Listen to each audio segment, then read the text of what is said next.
Olá! Olá, pessoal! Boa tarde a todos. Fala, Nicolas, seja bem-vindo. Muito boa tarde a todos. É um prazer, uma honra estar aqui. Fim de tarde, Abrace Live. A live com os imortais da Abrace. É um prazer estar aqui com vocês de novo. Eu adoro esse momento, é um momento que eu curto muito na minha vida, hoje em dia, porque eu aprendo muito, é um aprendizado constante. E hoje a gente vai receber uma pessoa extraordinária. Grande presidente, Samir Shelala, chegando aí na live. Fabiano, seja muito bem-vindo. Cleusa, todo mundo muito bem-vindo aí, gente. Hoje a gente vai ter a honra, o prazer, o privilégio de receber um imortal que ele é uma pessoa incrível, ele é uma referência de inteligência, né? A nível Brasil. Aqui está ele, chegou o nosso convidado. Vou chamar aqui o tal de hoje, doutor Antônio Cláudio de Araújo. Venha para a sua live, doutor. Tudo bem? Olá, olá. Tudo Muito bem. prazer, doutor. Continuando aqui a sua apresentação, uma honra para nós, é um grande prazer, né, ter a sua presença aqui, um dos homens mais cultos, mais incríveis e um profissional absolutamente reconhecido no Brasil. A gente tem uma honra, uma satisfação imensa tê-lo aqui nessa live, né, para a gente conhecer um pouquinho mais da sua história. E ainda tem mais, nosso presidente Samir Shelala está aqui presente e diz assim, é grande honra, doutor Antônio Cláudio. Né? E aí muita gente fala, meu orgulho, Luiz Fernando, e o pessoal começa a falar. Antes da gente iniciar, doutor, eu vou pedir um minutinho para a gente fazer uma divulgação aqui. Então, pessoal que já está na live, prestem muita atenção, é muito importante a gente ter uma interatividade aqui, tá? Ou seja, isso aqui não é um dueto, é um papo interativo onde a gente vai conhecer um pouco mais o doutor e, ao mesmo tempo, vocês podem participar, podem fazer perguntas, podem colocar situações aí na tela, que eu paro a tela, eu leio. A gente vai estar interagindo. E tem um aviãozinho aqui, ó, um aviãozinho aqui no meio. Consegue ver, doutor, um aviãozinho? O senhor não precisa mexer nesse aviãozinho, não, mas eu só estou falando com o pessoal que está na live. Então, olha só, vocês cliquem aí nesse aviãozinho e chama as pessoas que estão adicionadas aí, principalmente os que estão online, que estão com uma luz verde do lado. Chama aí umas 10 pessoas, tá bom? Eu estou chamando aqui também, pronto. Agora, ao mesmo tempo, exatamente, esse coraçãozinho. Taca a mão nesse coraçãozinho aí, cada vez que o doutor falar, porque isso faz com que a nossa live alcance outras esferas. E com isso mais pessoas vêm conhecer a vida desse imortal incrível que todos nós vamos ter o prazer de conhecer a partir de agora. Pronto. Seja muito bem-vindo, doutor. A live é sua. Pois não, muito obrigado. Um prazer estar aqui com os senhores e estamos à disposição. Não conheço ainda, conheço o Nicolas. Nicolas está por aí também, né? Tá, já chegou, tá aí, tá assistindo o senhor. Mas é o Jansen, né? Isso, sou o Jansen. Estamos à vontade, meu amigo. Que bom, doutor. A primeira coisa, doutor Antônio Cláudio, a primeira coisa assim, que é importante a gente perguntar, né? A gente meio que faz uma viagem no tempo, e a pergunta é, o que a criança, o menino Antônio Cláudio, queria ser quando crescesse? O senhor era aquela criança que sonhava em ser jogador de futebol? O senhor queria ser astronauta? O senhor queria ser escritor? Ator de novela? O que o senhor queria ser quando crescesse? Quando criança? É uma pergunta meio complicada, porque as crianças geralmente querem uma coisa que nem elas sabem o que é. Eu queria estudar, ir para a escola, aprender alguma coisa, me formar. E, de fato, consegui. Agora, com relação a escolher uma profissão, a gente já sabe, já sabia, ou pelo menos já tinha essa intuição, de que as oportunidades é que vão ajudando a gente pelo caminho, né? E de certo que a gente sabe, hoje eu já sei assim, eu tenho a impressão, todo mundo nasce advogado, quase, porque a criança já nasce reclamando, chorando. A criança já nasce, ela leva um tapinha no bumbum, né? E ela já reclama, ela já reivindica. Aquele choro dela, ali já é uma tentativa de reclamar, de reivindicar seus direitos. Sim, sim. Então, quando ele começa a pedir alimentos, quando ele começa a pedir as coisas aos pais, aos familiares, ele já está defendendo o seu direito, porque ele acha que ele tem direito à alimentação. E quem tem que dar a alimentação são os pais. E então as pessoas, eu imagino, posso dizer, isso é uma opinião minha, que todo mundo nasce advogado. Nasce Doutor, doutor. Aí depois é que ele vai se formando. Sim, sim, mas doutor, o senhor não tinha nenhum sonho de criança? Não teve aquele, antes de pensar no direito, o senhor não tinha um sonho de criança, não gostava, por exemplo, de um esporte, não gostava de uma outra coisa assim que lhe atraía? Claro, claro. Eu sou egresso do campo, não é? Eu convivi em fazenda e a tendência da criança é acompanhar os pais. Então, sim, a gente tem a vontade de montar cavalo, correr de cavalo, atrás de animais, de criar animais, tudo mais. Ah, agora, que legal. Então existia esse sonho de ser um fazendeiro, por exemplo, né? Ser um fazendeiro, cuidar de uma fazenda, né? Isso é bonito. Eu entendi assim que a sua pergunta se referia à questão didática, à questão escolar. Então, não, a questão lúdica, isso, de quando a criança começa assim a se identificar com algumas coisas, né? Mas exato, fantástica a sua resposta. Eu tenho só aqui, antes do senhor continuar, tem aqui o Luiz Fernandes, que ele fala assim, o autor de Impossível Acreditar que Morri, encantado com tanta inteligência. Aqui ele está exaltando, está edificando a sua obra literária. Quem é, né? Esse? O nome esse é o Luiz Fernandes. Luiz Fernandes, isso. Nós temos esse livro, isso aí foi um dos trabalhos... Mas a gente vai falar do livro depois. A gente vai falar do céu, estava lendo aqui, mas vamos falar do livro depois. Perfeito. Pode continuar seu raciocínio sobre a questão do direito, que eu achei ótimo isso. Ou seja, a criança, ela já nasce com dons para ser advogada, né? Para ser advogada. Ela nasce advogada porque ela nasce reivindicando, defendendo seus direitos.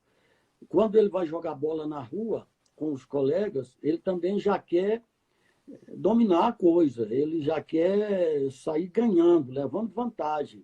Então, todo mundo tem essa tendênciazinha, mas eu acredito que é uma resposta assim, muito primária para a pergunta que foi feita.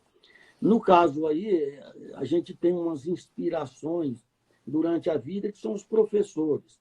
Já naquela fase do ginásio, eu sou... você pode estar notando pela cor dos cabelos que eu já tenho alguns anos aí na estrada. Nós, né? Nós dois estamos com o cabelo branco. O senhor só tem branco só a barba. Então, quando a gente chega no ginásio, aí a gente começa a olhar os professores. E eu tive um professor que era juiz de direito e era uma pessoa muito culta. E, como juiz, a gente já está entendendo por onde é que o direito anda. E aí eu já comecei a me afeiçoar àquela fisionomia, a sapiência dele. Eu achava que o advogado tem que estudar muito, tem que ler muito, e eu gostava de ler, como ainda gosto. E aí a gente vai por aquele caminho, porque logo cedo a gente descobre que não tem muito aptidão para as ciências exatas. Sim. E aí vai para as ciências humanas, já vai trilhando o caminho. Sim, doutor. E chegou aí. Doutor, deixa eu só fazer mostrar uma frase aqui do Marcos Fabrício, que ele corrobora com o senhor e diz o seguinte, ele fala assim, o choro é o primeiro ato de busca pela justiça. a criança já nasce reivindicando. Ou seja, ele está corroborando com, né, com o seu pensamento de que a criança tem esse dom de ser advogado, né? Já estamos agregando aí alguns valores à criança já nessa direção. Maravilhoso. Se bem que eu ganhei a minha vida, a maior parte da minha vida, não foi como advogado. Eu me formei em Direito aos 25 anos. Como é que o direito apareceu na sua vida? Como é que Hã? o direito apareceu? Por que o senhor escolheu fazer direito? Eu já tinha essa questão do direito e me formei em Direito, entrei para a faculdade do Direito. Só que a gente vem do Nordeste, vem para Brasília, garoto, e aqui a gente tem que fazer concurso e tentar ganhar a vida. Tem que primeiro se firmar, porque o emprego é importante. E aí a gente tem, eu passei em concurso, serviço público, fui trabalhar na burocracia, na administração pública. A gente também se interessa por administração. Então, depois que eu terminei Direito, eu fiz administração. E aí fiquei 30 anos no serviço público como administrador, advogado e administrador. Acredito que eu levava vantagem em relação aos outros, porque eu sabia, então, eu tinha esse conhecimento técnico nas duas áreas. Sim. Então, você comandar, eu fui chefe, eu trabalhei na Secretaria de Saúde do Distrito Federal, então eu chefiava administrador hospitalar, me especializei. Muita responsabilidade, não é, doutor? Mas, claro, hoje eu vejo quanto vale a pena você entender um pouco da administração hospitalar. Poderia ter sido outra administração também, administração bancária, empresarial, qualquer. Mas eu levei a minha vida, 30 anos no serviço público, como administrador na área de saúde, né?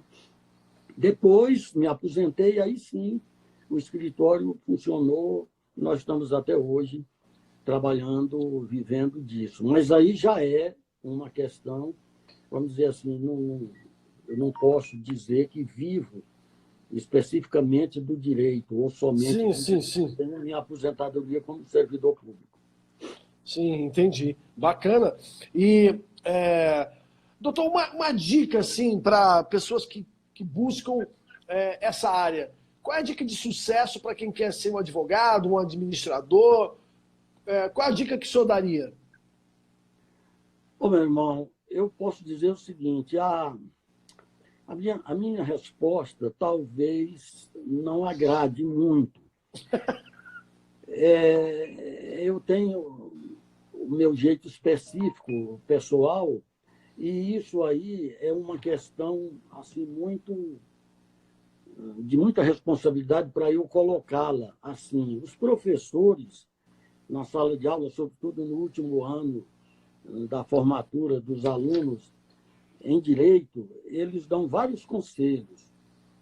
E eu posso dizer a você o seguinte, o meu conselho é diferente de quase todos eles, porque na advocacia você tem que formar clientela. Então, formar clientela não é fácil. Você tem que criar nome, dar nome primeiro, ser a pessoa, se lançar, ser conhecido. E aí, se eu lhe disser que o melhor caminho é você fazer 3 e cobrar por 1, aí você vai me reprovar e o recém-formado também vai me reprovar, porque a maioria acha que tem que começar cobrando e tal. Então, eu não sei dar conselho para o advogado jovem. Se eu tiver de fazer isso, eu digo, faça concurso, seja promotor, delegado, juiz, procurador, assessor. E aí, depois a barba branca, aí você tem muitos conhecidos, aí você tem um relacionamento, uma rede. Hoje em dia está muito em voga a rede social. E aí você vai, então, conseguir entrar no mercado. Nós conhecemos uma opção de advogados novos que já saem por aí, quando eles têm uma estrutura formada.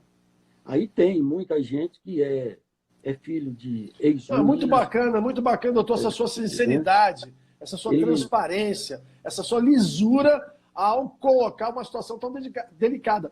E é verdade. E o Luiz volta a falar aqui, ó, o advogado Antônio Cláudio, nosso maior patrimônio cultural da família Araújo, nordestino das o gemas, Luiz, filho de Passagem Obrigado. Franca.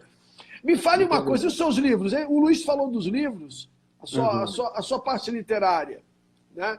Vamos falar um pouquinho dos livros? Chegou ao ponto que a gente não segurou mais, teve que colocar isso no papel, né? Sim. E eu, então, hoje nós temos 3 livros lançados, e o primeiro deles, que é esse aqui, Impossível Acreditar que Morri. Impossível Acreditar que Morri. Mostra aí, por favor, a capa, doutor. Pode levantar um pouquinho? Aí, olha aí, gente. Impossível Acreditar que Morri. Que genial. Esse livro é sobre o acidente da Gol, aquele acidente que houve em Mato Grosso, com o voo 1907, aquele que vinha de Manaus para São Paulo, na verdade, de Manaus para o Rio de Janeiro. Sim. E bateu, colidiu com o Legacy, aquele avião pequeno americano, e aí as pessoas faleceram, 154 pessoas. Uma delas era nossa, o Marcelo. O Marcelo é meu sobrinho, filho do meu irmão. E então nós contamos essa história nesse livro. É um romance, ele é até meio curioso, porque é um livro de ficção baseado num fato real. Que legal! Eu quero ler, hein, doutor? Quero ler, gostei, quero ler. Quem está falando que é impossível acreditar que morri é o próprio Marcelo. Ele próprio não acredita que morreu. Ele, dentro de nós, realmente não acredita que tenha morrido. Ainda hoje está vivo. Isso aqui foi em 2006. Aí nós fomos lá, nós acompanhamos o resgate. Deixa eu lhe perguntar uma coisa. Doutor, deixa eu lhe perguntar sobre esse livro. É só um livro, assim, realmente romanceado? Ou o senhor, depois do acidente e tudo, o senhor teve sonhos? O senhor teve algum sinal para escrever esse livro? Alguma energia desse seu sobrinho? Alguma coisa que, meio que, fora do normal, que tenha lhe inspirado a escrever essa obra? Surgiram sinais. Só que eu não levo... Já me convocaram para mas o senhor não quer saber disso não, né? Não, eu não tenho a sensibilidade de atuar dessa forma. Sim, Nós sentimos, a família toda sentiu no coração e no cérebro aquele instinto, aquela inspiração. Pode até ser, para quem acredita que o espírito é também uma coisa muito natural entre nós. Sim. A gente sai aí pela rua, pega o coronavírus, quem se impressiona. Outros não pegam. O nosso presidente não pegou, porque pegou um pouquinho e logo já ficou bom. Talvez essa questão do pensamento tenha essa influência. Mas já me sugeriram isso aí, que acharam, inclusive, no livro. No livro tem umas passagens parecidas, mas eu, sinceramente, não recebi nenhuma inspiração sobrenatural para que bom. essa questão. E qual é o segundo livro, doutor? Esse do conto, né? Contos dos Meus Heróis. O segundo livro é Contos dos Meus Heróis. O senhor pode mostrar a capa para a gente? Assim?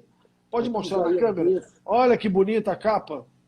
Aqui já eu desço para o Maranhão, para o interior, para a fazenda, porque os meus já vimos. Aqui, os meus heróis são os animais, são os cavalos, os vaqueiros, as pessoas que atuam lá. Olha que maravilha. São muitos heróis, cada um com a sua história, uns mais, outros menos, não tem assim uma classificação. Mas esse livro também aqui circula bem e a turma gosta. Eu devo lhe dizer assim, esse primeiro, Impossível Acreditar que eu morri, ele foi lançado aqui em Brasília, no restaurante Carpe Diem, que é uma vitrine de lançamentos de livros aqui em Brasília. Não sei se o senhor conhece, se já esteve por aqui. Mas... Já tive aí, sim. A maioria das editoras lançam livro no Carpedim. Até o dia do lançamento desse livro, você sabe como é que é essa problemática de lançamentos de livro. A gente divulga e tal, mas os amigos vão lá e pegam e depois começam a... Até o dia que nós lançamos esse livro no Carpedim, quem mais tinha vendido o livro lá era o senador Cristóvão Buarque, e ele vendeu 180 livros na noite do lançamento, o dele. Aí eu fui lançar na semana seguinte e vendemos 380 Nossa! os livros. Então, coraçãozinho aí, gente. Cadê o coraçãozinho? 380 livros no lançamento. Isso, no mete coração aí. Eu é que eu não posso meter. Que a gente tem que...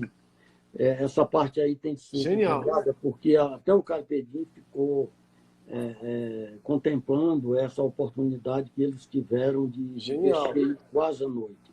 Só tem um outro livro, tem um terceiro, né? Tem um terceiro. Esse terceiro se chama Justiçando, e aqui é onde nós podemos voltar lá à sua primeira pergunta. Isso aqui é uma homenagem que eu fiz a esse professor, que era juiz na época e era nosso professor, e ele, então, ele me inspirou, a vida dele, os fatos vividos lá, me inspiraram a escrever esse livro. Esse livro aqui é tão somente assim. São três processos, é um resumo de 3 processos que esse nosso professor lá, esse juiz, julgou. E eu achei muito interessante porque os julgamentos feitos por ele ainda foi na vigência da lei antiga, do Código de Processo Civil de 39. Sim. Eu estudei ainda pelo Código de 39. E esse juiz, naquela época, aplicando o Código de 39, ele já era moderno a ponto de hoje é que a justiça está aplicando os mesmos princípios que ele aplicava lá. Pode até ser uma coisa muito simples, o leigo até nem entende muito isso, mas é o seguinte, ele não só julgava, como também resolvia os problemas. Então, aqui são três historinhas em que ele atuou como juiz e ele, então, solucionou as questões. Porque você sabe bem o que é. Às vezes a gente sai do fórum com uma sentença e não leva nada no bolso. Então, é uma questão muito complicada para você dizer isso para o cliente. Então, o que a justiça precisa é realmente efetivar aqueles provimentos que ela concede. Com certeza. Então, não adianta você conceder uma ação de despejo e o mandatário não consegue efetivar aquele mandado, ou seja, o inquilino não sair do imóvel. Então, o que eu prezo aqui, isso aqui foi um lembrete para os colegas advogados e para aqueles que pretendem atuar como juiz, justamente dar efetividade aos seus procedimentos, aos seus provimentos, desculpa. Maravilhoso, maravilhoso. Mas deixa eu só ler uma coisa aqui para o senhor. O Luiz Fernandes fala assim, ó, quando um vaqueiro se aposenta, faz-se dos campos o silêncio da saudade. Olha que bonito. É uma homenagem ao senhor, uma homenagem ao senhor. Aí ele, em seguida... Ele é um leitor. Um leitor assíduo. Assíduo mesmo. Aí, em seguida, ele diz assim, ó, quer ver? Além do mérito biográfico louvável, Antônio Cláudio soube beber das fontes de Machado de Assis em Impossível Acreditar que Morri e Guimarães Rosa, em Os Contos dos Meus Heróis. Ou seja, o senhor bebeu tanto do Guimarães Rosa, né? Exato. Quanto do Machado de Assis.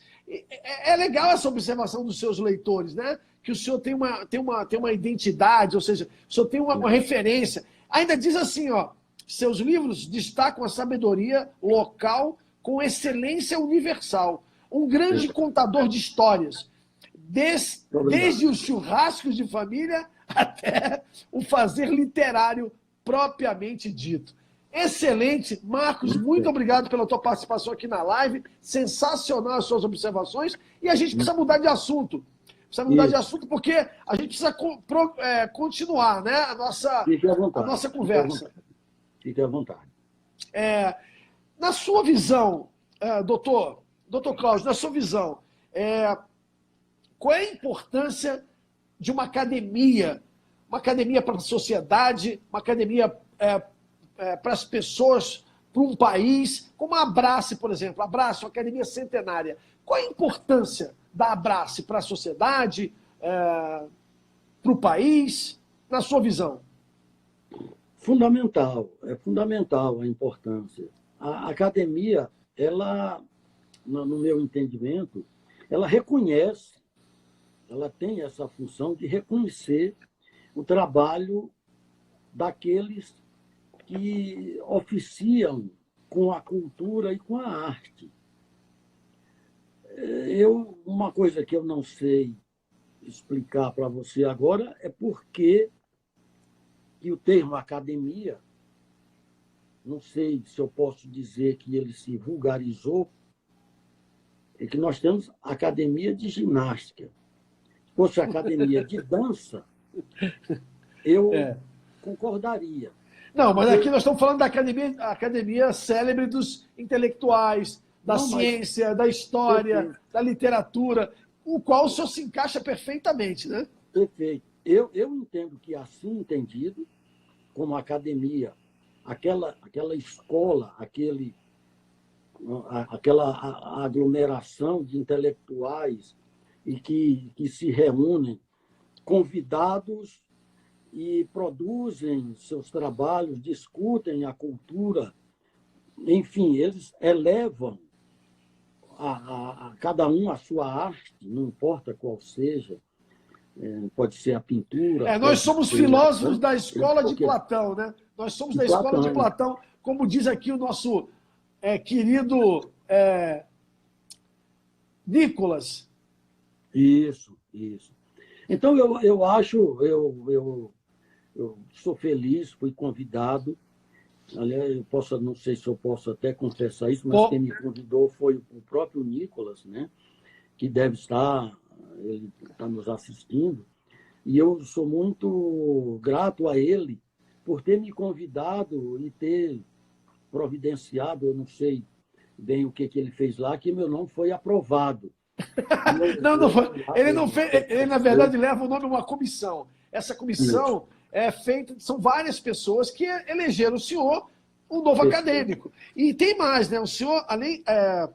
Eu estou vendo aqui que, olha que coisa bacana, né? O seu patrono é o Paulo Afonso Messa, Paulo Goulart, cadeira número 10. Olha que maravilha. Isso aí deve ter sido uma honra para o senhor, né? Uma honra, e principalmente porque, por incrível que pareça, em uma outra academia a que eu pertenço, eu ocupo a cadeira patroneada por Juscelino Kubitschek. E aí, quando coincidiu, nós terminamos sentando na Abrace, na cadeira de Paulo Goulart.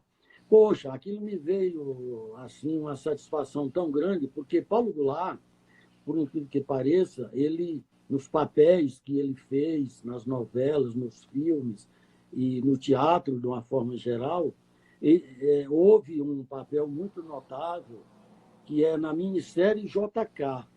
Sim. Ele fez justamente o papel de Israel Pinheiro.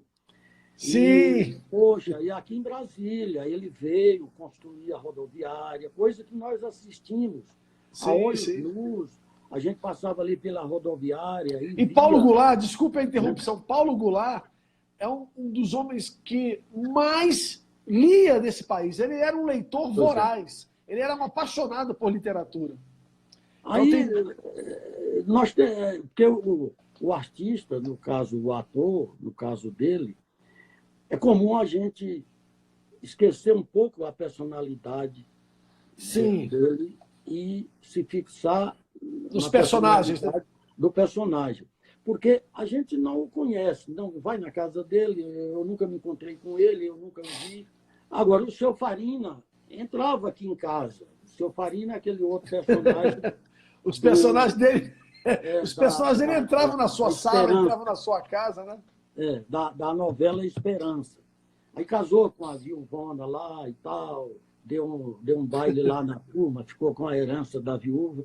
E a gente fica, assim, hora confundindo o personagem com a pessoa, mas longe de mim, eu fiquei muito feliz em ter como patrono o nosso Agora, querido vou lhe Duarte. fazer uma correção aqui. Vou fazer uma correção aqui. O Nicolas colocou aqui, quem indicou o senhor foi o acadêmico Sebastião, foi o doutor Sebastião que lhe indicou. Mas o Sebastião é praticamente meu irmão. O Sebastião, Então, foi ele que lhe indicou. eu levo seu nome, mas o Nicolas é que tu vai depender do Nicolas. Aí pronto. Não, tudo bem. Esse reconhecimento ao meu querido Sebastião. Sebastião, coitado, é um baiano. Ele mesmo diz, eu sou o coitado de um baiano. Eu nasci em Cocos, na Bahia, em Santa Maria da Vitória. Aí eu não tenho direito de ter nada nessa vida. É uma figura. Eu gosto muito do Sebastião. Que maravilha! Olha, que Deus abençoe sempre essa amizade linda de vocês, viu? Muito bacana, muito bacana a maneira como o senhor se expressou aí. Eu acho que é disso que a vida é feita, desses laços, né? Dessas alianças. As amizades são alianças que Deus coloca na nossa frente e isso é uma das coisas mais bonitas da vida, né? São as amizades, né? Exato. É o que vale a pena hoje. É um patrimônio sólido, é justamente a amizade. Você tem que contar com ela, porque sozinho ninguém consegue nada. E se a amizade for deficitária, naturalmente Sim. você fica praticamente desamparado. Sim. Indo um pouco mais além, né? Nesse seu processo de escrever, como é que funciona? O senhor, por exemplo, tem uma ideia, tem um tema, como foi o caso do acidente ocorrido com o seu sobrinho, que, apesar de ter sido um episódio bem triste para toda a família, eu acredito que essa obra literária, inclusive, serviu como uma homenagem, né? Materializar uma homenagem ao seu sobrinho e tudo mais. Mas e os outros livros? Como é o seu processo de inspiração para começar a escrever uma obra nova? Né? E emendando a pergunta, o senhor já está escrevendo um próximo livro? Já tem um próximo projeto? Você nem precisa fazer essa pergunta a mais ninguém, porque, olha, eu nunca vi um escritor de um livro só. Eu nunca vi ninguém, nem um pintor de um quadro só, nem de um, nem de dois. Ele está sempre fazendo.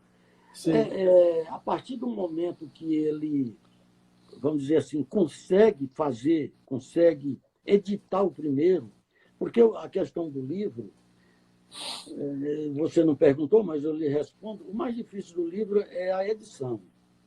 É você colocar o livro na praça. Escrever, eu posso dizer que é o mais fácil do livro, é justamente escrever. Pode ser contos, pode ser romance, pode ser um livro científico. Então, o que dificulta é essa questão logística de você chegar lá onde você queria mandar o livro.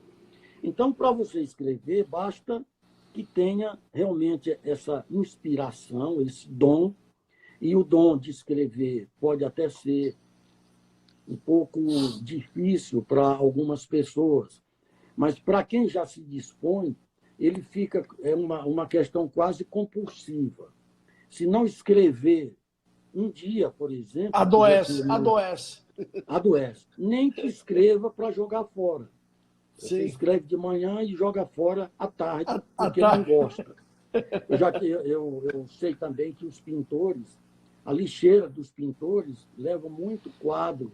Muitas obras de arte. Mostra a desilusão dele com aquilo. Mas para você escrever, você sente aquela vontade de patentear o fato que te chama a atenção.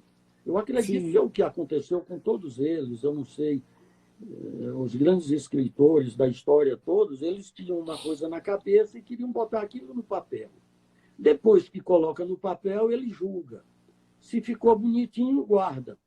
Se não ficou, abandona e cuida de Joga outra fora. coisa. Mas é uma questão assim orgânica, vamos dizer assim. Ela é física. Ele sente a necessidade de produzir esse tipo de trabalho. Talvez, em algumas horas, para ele próprio ler. Sim. Eu acredito que alguém faça um poema que só sirva para ele, mas serve para alguém. Então, ele vai fazer aquilo e vai guardar ali para ele ler. Então, realmente é uma questão de dom. Viu? Sim. Doutor, eu vou ler aqui do nosso confrade aqui, ó. O Edivaldo Rosa é um poeta, né? Inclusive, eu vou fazer uma live com ele essa semana também. Ele é acadêmico da Abrace. E ele diz assim, ó, o que me encanta em nossa casa Abrace são esses laços de afeto. Perfeitamente. É verdade. Esses laços são geniais, né? Porque eu, por exemplo, eu tenho que lhe confessar, doutor, que eu tenho tido, assim, momentos incríveis, porque já fazem mais de 2 meses, né? Desde que começou a pandemia, que a gente tem feito essas lives, né? E agora, já emendando um assunto no outro, eu tenho aprendido muito. E no começo da nossa história, quando nós começamos esse projeto das lives, a gente iniciou com tempos extremos. E era mais tarde, era noite e tal. Aí a gente percebeu que já tinha acabado os tempos extremos e nós já estávamos no fim de tarde. Por quê? Porque esse advento da Covid-19, algo que nunca tinha acontecido antes, ele veio de uma forma muito brutal, né? No mundo todo. E hoje a gente já tem que encarar como um fim de tarde. Ou seja, não dá para evitar o fim da tarde. O fim da tarde vai chegar de qualquer maneira. Então, a gente não tem como evitar a Covid, ela já está entre nós, né? Eu lhe pergunto, qual é a sua visão sobre esse episódio raro que tomou conta da vida de todos nós? Qual é a sua visão disso tudo? E desse pós-Covid agora, né? Daqui para frente, como fazemos todos? Eu começo a responder aproveitando um pouquinho do que eu deixei de falar na sua pergunta anterior sobre a Abrace. Quando eu recebi o convite para essa live, eu entendi que já era, e ainda estou entendendo que seja assim, você que vai me dizer se não é, que já era uma providência da Abrace com seus associados, com seus confrades, com seus membros, justamente de exercitar o passatempo de cada um deles dentro da sua especialidade, da nossa especialidade, a especialidade de cada um. Então, essa providência da Abrace já é um serviço que a Abrace faz para conosco, justamente para nos completar um pouco daquilo que nos falta no dia a dia, porque nós temos que manter a quarentena. Então, eu acho isso muito importante, e é aí que eu ingresso na parte principal da sua pergunta, é que o meu temor é justamente da agora em diante, porque eu pertenço também a outras instituições muito parecida, inclusive com a academia, outra academia, e a gente tem esse tipo de atividade. A gente reconhece que essas atividades elas fazem parte da ocupação do tempo. Mas até quando isso poderá prosseguir? Se essa situação de pandemia se estender muito, nós vamos poder contar com as abraços da vida para nos dar essa oportunidade de conversar, de participar de uma live, etc. Então, esse aqui é o meu temor, porque eu, como todo mundo, como todos os brasileiros, como todos os seres humanos, eu acredito que ficamos surpreendidos com o coronavírus. Ela veio para nos surpreender desagradavelmente, e isso nos deixa preocupados para o futuro. Eu não sei o que será feito, porque acho que a vida nossa vai ter que mudar muito. A humanidade vai ter que um novo caminho. Eu não sei se só os dispositivos, se só a internet vai suprir essa lacuna, porque nós não temos mais aglomeração, não podemos mais ter. Eu, pelo menos, não me acho seguro, não me acharei seguro para viver a mesma vida. Eu não vejo se no ano que vem, dezembro, janeiro, fevereiro, carnaval, eu não sei quando nós vamos poder sair de casa sem a máscara e ir no futebol, e no teatro, e no cinema. Eu não sei. Eu fico preocupado. Essa questão aí, muito preocupada, além da situação da saúde pública, que eu não sei até quando ela resiste. Então, me deixa bem preocupado isso. Sim. Muito mesmo. Aqui o nosso presidente, o doutor Samir Shelala, né, ele faz uma observação. As lives enriquecido muito e nos aproximado dos nossos acadêmicos. Ou seja, Perfeito. na verdade, esse projeto nasceu, né, de um aglomerado de ideias, né, membros da Abrace conversando, e uma curiosidade sobre cada um. Ou seja, essas lives estão servindo muito para que a gente conheça um pouco cada um de vocês, conheça um pouco mais de cada um de vocês. Também. E fortaleça no inconsciente coletivo o trabalho genial que se tem feito nos últimos 100 anos. Porque olha quantas pessoas maravilhosas, como o senhor, olha o trabalho do senhor. Eu me sinto até angustiado, porque eu não lido. Eu vou correndo aqui para algum lugar ler um dos seus livros urgentemente. Eu preciso ler um dos seus livros, porque eu estou me sentindo angustiado de nunca ter lido um livro. Depois de ouvir essa história, eu quero ler um livro seu. Ou seja, o que eu também sou um leitor voraz, eu adoro ler, eu leio 2 a 3 livros por semana, eu amo ler. Então, assim, o que eu enxergo tem alimentado não só as nossas tardes, de terça a sexta, vocês têm dado as nossas almas, as mentes. E isso não tem preço. Qual é a forma de fazer chegar a você? Se eu entregar o Nicolas, ele chega em suas mãos? Chega, né? Sim, chega. Chega às minhas mãos. Sabe que Nicolas, eu estou em Brasília, né? Ah, o senhor está em Brasília. Não, mas depois eu lhe mando. Eu também estou com contato com o seu filho, né? Eu lhe mando o meu endereço. A gente dá um jeito do livro chegar a ler. Não, tudo bem. Depois, se tiver, pode pedir que ele tenha. O Nicolas está falando aí na live. Ó. Sim, senhor. Dando para ele, os livros chegam até a minha pessoa. Aí. Ai, que maravilha. Olha, acho que é o seu sobrinho está falando aqui, o Marcos. Ele fala assim, pondo ombros à tarefa de abrir clareiras para fazer um chão. Frases do seu livro, Impossível Acreditar que Morri, do tio Cláudio. Ou seja, na verdade, eu acho que um pouco do que a gente está lendo aqui mostra como essas lives são importantes, né? Para a gente conhecer um pouco mais. Agora, a pergunta que eu lhe fiz, ainda vou insistir, que a gente ainda tem um tempinho, eu vou insistir um pouquinho nessa pergunta, mesmo estando angustiado, mesmo estando um pouco preocupado com essa situação toda, como que o senhor imagina que, por exemplo, o futuro da literatura, será que vai ficar tudo digital, vai virar mais digital? A gente vai ter que ler livros mais no digital? Os famosos e-books da vida?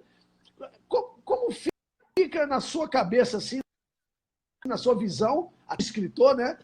O futuro daqui para frente? Esse aí. Eu acho que o livro ele vai ficar virtual, como tudo será virtual.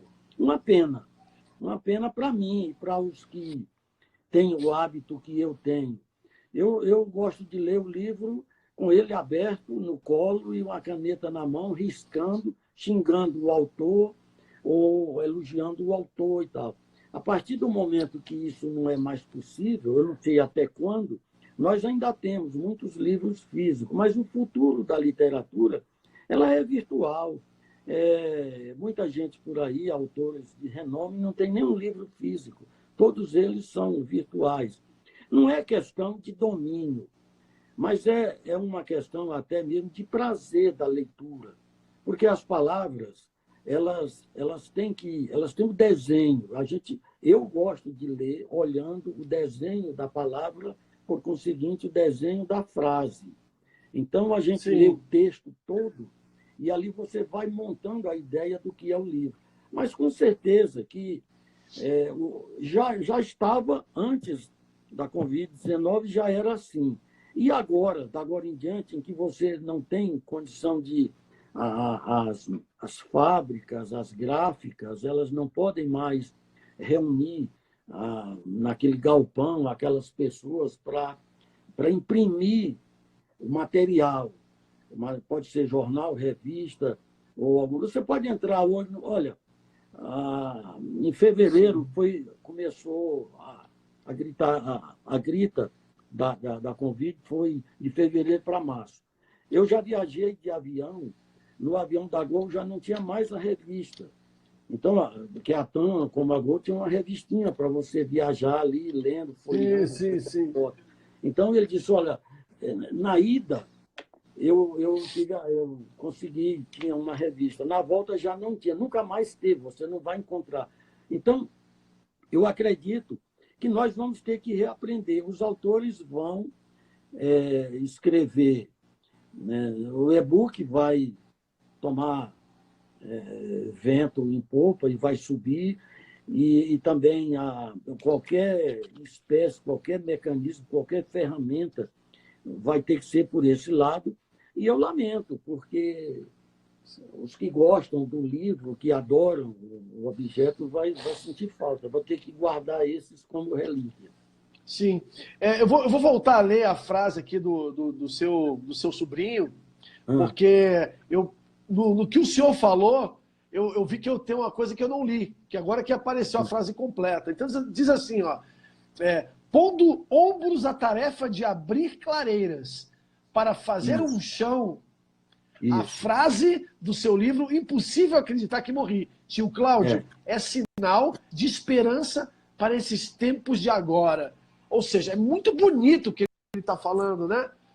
Exatamente. Ou seja, nós temos tempos, nós vivemos, o pessoal da live, olha que coisa bonita que o Marcos escreveu aqui. Nós estamos vivendo em tempos onde, pondo ombros à tarefa de abrir clareiras para fazer um chão. Olha que bonito. Isso é muito poético, né? Essa frase, ela, na realidade, surgiu lá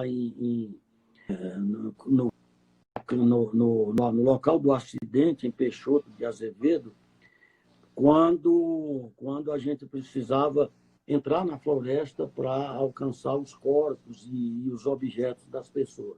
A inspiração veio desse tempo, dessa época, desse fato. Então, porque a FAB ela foi muito eficaz nesse episódio aqui, mas ela sofreu muito. Então, você tinha um acidente que acontecia num local que não tinha acesso.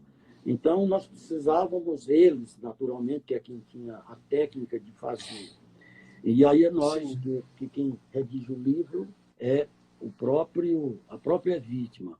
Então, editou essa frase que ficou caracterizada e que serve, então, para qualquer outra atividade nossa, que a gente tem que ter o chão para pisar nele e dali se firmar para exercer praticar qualquer ato. E é genial, porque essa analogia serve para esses tempos que estamos vivendo, né? A gente precisa de chão que a gente possa pisar, né? É isso que o ser humano espera hoje em dia. Chão que possa ser pisado com segurança, né? Que as pessoas caminhem em paz, saiam em paz e voltem em paz para casa. Para você ver que essa imagem do chão pisado, ela vem, ela corre popularmente quando alguém diz para o outro, não, você precisa ter, vai com os pés no chão. Você não, aí Vai com vem os pés no chão.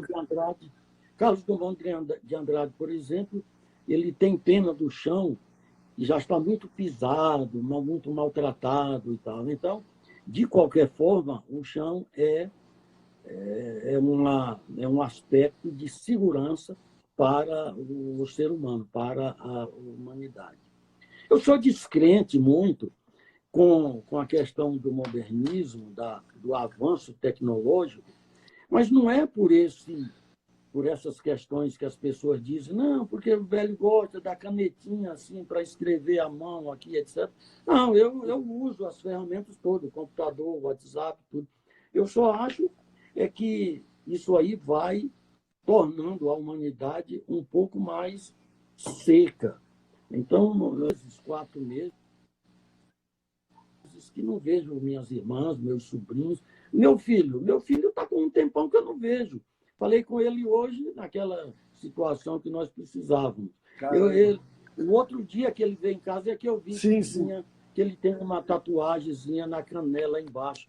Mas eu nunca mais vi. Tem hora que eu não sei nem como que é a fisionomia dele. E já pensou se essa situação durar e nós ficarmos só pelo virtual? Acabou.